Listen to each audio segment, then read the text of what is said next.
Om Shanti. Meditate ചെയ്യുന്ന സമയത്ത്, ധ്യാനിക്കുന്ന സമയത്ത് നമ്മുടെ കണ്ണുകൾക്ക് തീർച്ചയായിട്ടും അതിൻ്റെതായിട്ടുള്ള പ്രഭാവമുണ്ട്. പണ്ട് നമ്മൾ കണ്ണടച്ചിട്ടാണ് ധ്യാനം പഠിച്ചിരുന്നത്. ഈശ്വരീയ വിശ്വവിദ്യാലയത്തിൽ കണ്ണ് തുറന്ന് എങ്ങനെയാണ് ധ്യാനിക്കേണ്ടത് എന്നാണ് പഠിപ്പിച്ചിരുന്നത്. കഴിഞ്ഞ ഒരു ദിവസം കണ്ണ് തുറന്ന് എങ്ങനെയാണ് മെഡിറ്റേറ്റ് ചെയ്യേണ്ടത് എന്നും കണ്ണ് തുറക്കുമ്പോഴുണ്ടാകുന്ന പ്രഭാവങ്ങൾ എന്തെന്നതിനെ കുറിച്ച് നിങ്ങൾക്ക് പറഞ്ഞു തന്നിട്ടുണ്ടായിരുന്നു. ഈ കണ്ണുകൾ നമ്മുടെ മസ്തിഷ്കത്തിലേക്കുള്ളതായിട്ടുള്ള ജനലുകളാണ്. അതായത് മൂന്നാമത്തെ കണ്ണ് ഓപ്പൺ ചെയ്യാൻ ഏറ്റവും നിങ്ങളെ സഹായിക്കുന്ന ഘടകം ഈ കണ്ണുകൾ തന്നെയാണ്. ഈ ശരീരത്തിൽ ഏറ്റവും കൂടുതൽ ഉപയോഗിക്കുന്ന ഒരു ഇന്ദ്രിയം ഉണ്ടെങ്കിൽ അതും നമ്മുടെ കണ്ണ് തന്നെയാണ്. നമ്മുടെ ഉന്നതിയിലേക്ക് എത്താൻ സഹായിക്കുന്ന നമ്മുടെ ഇന്ദ്രിയവും കണ്ണ് തന്നെയാണ്. അതേസമയം തന്നെ നമ്മുടെ അവനതിയിലേക്ക് അഥവാ താഴ്ചയിലേക്ക് കൊണ്ടുപോകുന്ന നമ്മുടെ ശത്രുവായി പ്രവർത്തിക്കുന്നത് കണ്ണ് തന്നെയാണ്. ഒരു ഉദാഹരണം പറഞ്ഞാൽ, കണ്ണുകൊണ്ട് കാണുമ്പോഴാണല്ലോ മനുഷ്യന്മാർക്ക് ദേഷ്യം വരുന്നത്. കണ്ണുകൊണ്ട് കാണുമ്പോഴാണല്ലോ അരുതാത്ത സാധനം കഴിക്കണം എന്ന് തോന്നുന്നത്. കണ്ണുകൊണ്ട് കാണുമ്പോഴാണല്ലോ അരുതാത്ത ആളുകളോട് നമുക്ക് ആസക്തി ഉണ്ടാകുന്നത്. ഇതിനൊക്കെ കാരണക്കാരൻ നമ്മുടെ കണ്ണാണ്. അതേസമയം തിരിച്ചൊന്ന് നോക്കിയൊക്കെ നമുക്ക് സ്വയം നമ്മളെ മനസ്സിലാക്കണമെങ്കിൽ, ഈ ലോകത്ത് എന്തൊരു കാര്യത്തിനെയും മനസ്സിലാക്കണമെങ്കിൽ നമ്മുടെ ഭാവങ്ങളെ പ്രകടിപ്പിക്കുന്നതിലൊക്കെ നമ്പർ 1 എന്ന് പറയുന്നത് അതും കണ്ണ് തന്നെയാണ്. ഈ ലോകത്ത് എന്തെങ്കിലും കാര്യങ്ങൾ അറിയണമെങ്കിലും മനസ്സിലാക്കണമെങ്കിലും നമ്മളെ സഹായിക്കുന്ന ഘടകവും ഈ കണ്ണ് തന്നെയാണ്. മസ്തിഷ്കം കഴിഞ്ഞാൽ ശരീരത്തിൽ ഏറ്റവും കോംപ്ലിക്കേറ്റഡ് ആയിരിക്കുന്ന ഭാഗം അതും നമ്മുടെ കണ്ണ് തന്നെയാണ്.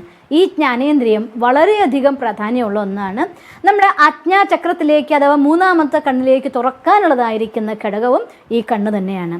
മെഡിറ്റേഷനിൽ പതുക്കെ പതുക്കെ പതുക്കെ നമുക്ക് കണ്ണിൻ്റെ മേലെ പൂർണ്ണ നിയന്ത്രണം കൊണ്ടുവരാൻ സാധിച്ചു എന്ന് വെച്ചാൽ, കണ്ടിട്ടും കാണാതിരിക്കാനും നമുക്ക് സാധിക്കുന്ന ശക്തി അതും ഈ കണ്ണെന്നെയാണ് നമ്മളെ സഹായിക്കുക.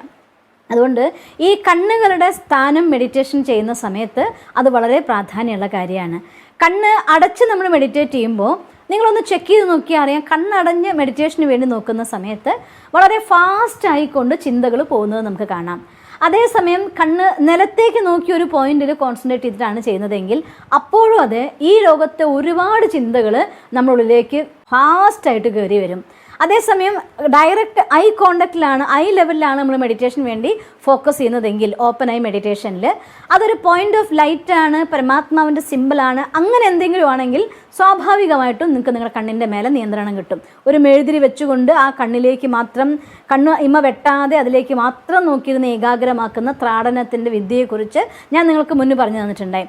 ആ ലെവലിൽ ഉപയോഗിക്കുന്ന സമയത്ത് പ്രത്യേകിച്ച് ഒരൊറ്റ കാര്യത്തിന് വേണ്ടി കണ്ണ് ഇമ പോലും വെട്ടാതെ ആ ലൈറ്റിലേക്ക് മാത്രം നോക്കി നിൽക്കുന്ന, കണ്ണിൻ്റെ മേലെ കൺട്രോളിങ് കൊണ്ടുവരുന്നതായിരിക്കുന്ന ഒരു കപ്പാസിറ്റി അതിന് നിങ്ങൾക്ക് സഹായിക്കും.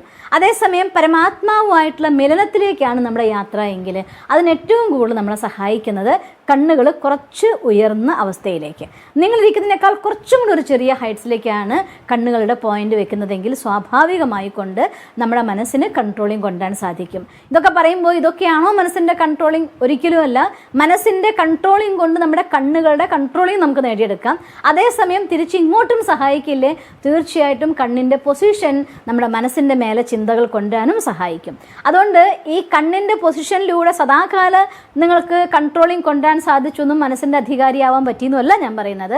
പക്ഷേ കണ്ണിൻ്റെ കൺട്രോളിങ്ങിലൂടെ മനസ്സിൻ്റെ മേലെ കൺട്രോൾ കൊണ്ടുവരാൻ നിങ്ങളെ സഹായിക്കും എന്നതുകൊണ്ട് ഈ ഒരു കൊച്ചു വിദ്യ നിങ്ങൾക്ക് പറഞ്ഞു തരികയാണ്. അതുകൊണ്ട് മെഡിറ്റേഷന് വേണ്ടി നിങ്ങൾ ഇരിക്കുന്ന സമയത്ത് പ്രത്യേകിച്ച് നമ്മൾ നോക്കേണ്ടത്, ആദ്യം നമ്മൾ ശ്രദ്ധ കേന്ദ്രീകരിക്കണം നമ്മളെക്കാൾ കുറച്ചൊരു ഹൈറ്റിലുള്ളതായിരിക്കുന്ന ഒരു പൊസിഷനിൽ ലൈറ്റോ എന്ത് സാധനമാണെങ്കിലും വെച്ചിട്ട് അതിലേക്കാണ് നിങ്ങൾ നോക്കുന്നതെങ്കിൽ വളരെ പെട്ടെന്ന് നമ്മുടെ മനസ്സിൻ്റെ മേലെ നമുക്കൊരു സൈലൻസ് ക്രിയേറ്റ് ചെയ്യാനായിട്ട് പറ്റും.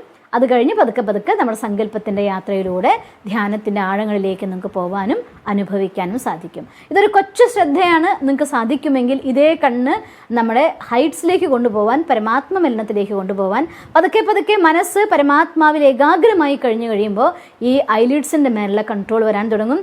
ഐലിഡ്സിൻ്റെ മേലെയും പൂർണ്ണ കൺട്രോളിങ് വരാൻ തുടങ്ങിക്കഴിഞ്ഞാൽ മനസ്സിൻ്റെ മേലെ പൂർണ്ണ അധികാരം നമുക്ക് കൊണ്ടുവരാൻ പറ്റും. അങ്ങനെ നമുക്ക് ത്രാടനം എന്ന വിദ്യയും ഉപയോഗിക്കാം.